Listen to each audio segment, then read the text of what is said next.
The large lecture hall at the University of Michigan buzzed with the low chatter of students settling into their seats, flipping through pages of worn-out notebooks and unlocking their laptops.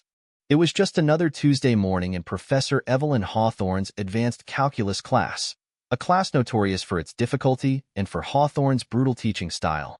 She was a woman who commanded authority the moment she stepped into a room. Sharp features, silver-rimmed glasses, and a no-nonsense gaze that could make even the most confident students shrink in their chairs. Her reputation was built on precision and discipline. If you wanted to pass her class, you had to earn it. No shortcuts, no sympathy. And today, she wasn't in the mood for nonsense. She strode to the front, heels clicking against the tiled floor, and in one swift motion, snapped a piece of chalk between her fingers. The room fell silent. "All right," she said, brushing a stray dark curl from her face. "Last lecture, we covered multivariable limits. Today, we push forward, Laplace transforms." She turned to the board and began writing, long, intricate equations sprawling across the surface in neat, perfect script. Students scrambled to take notes, some already lost in the symbols, others pretending to understand.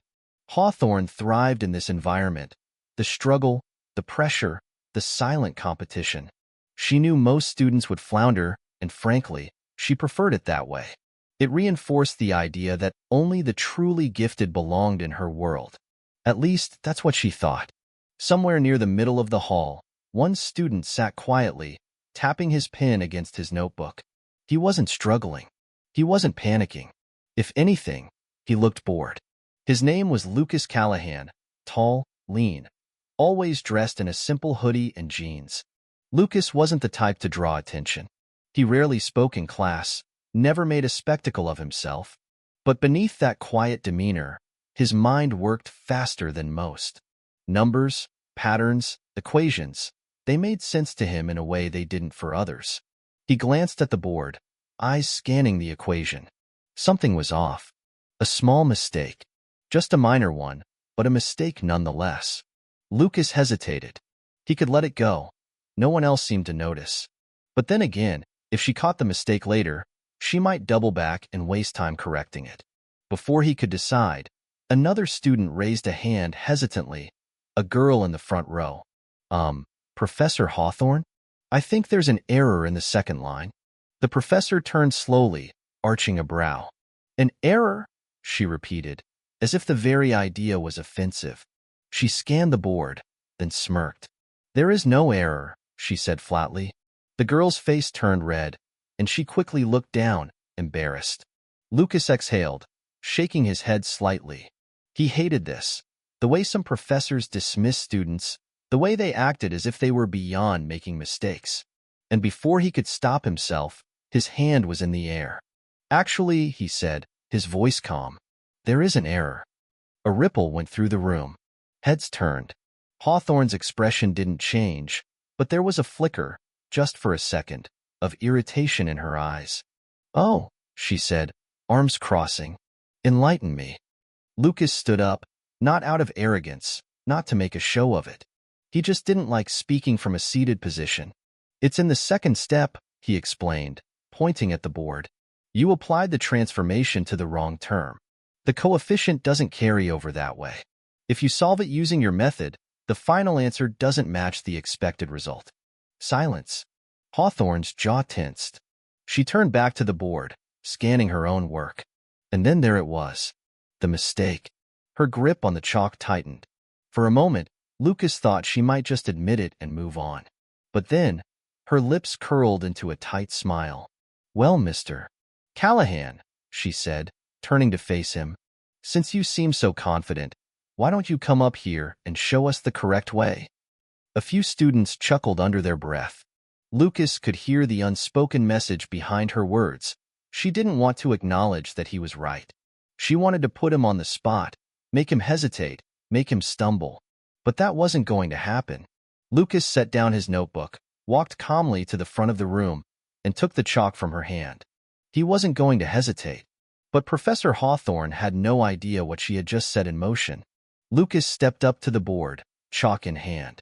He could feel the weight of the room pressing in, the the silent expectations, the professor's gaze drilling into his back, the quiet murmurs from students wondering if he was about to make a fool of himself. But he wasn't nervous. With smooth, deliberate strokes, he erased the incorrect part of the equation and rewrote it. His handwriting wasn't as neat as Hawthorne's, but that didn't matter. What mattered was the numbers. And they lined up perfectly. He spoke as he worked, his voice even, casual. The mistake was in how the transform was applied. You carried the coefficient outside too early, which changed the integral limits. But if you solve it this way, it keeps the function intact. The room was silent except for the soft scratch of chalk against the board. He finished the equation, set the chalk down, and stepped back. Then he turned. Professor Hawthorne stood rigid, arms crossed, lips pressed together. She wasn't used to being corrected, especially not in front of a lecture hall full of students. Lucas could see it in her eyes. She wanted to dismiss him, brush it off, maybe even find a way to twist the situation so that she still looked right. Instead, she took a slow breath, nodding curtly. "Fine," she said. "You corrected it. Congratulations." Some students exchanged glances. That was it? No acknowledgement? No actual praise? Lucas didn't need it. He just returned to his seat, feeling the eyes of his classmates on him. Some were impressed. A few seemed irritated, probably the ones who thought he was showing off. But he wasn't. He just couldn't stand errors, especially ones that could have been avoided. Professor Hawthorne turned back to the board, wiping away his work. "Let's move on," she said briskly. "Since Mr. Callahan is so eager to contribute, I assume he won't mind another challenge." Lucas blinked. "Excuse me?" Hawthorne was already writing again.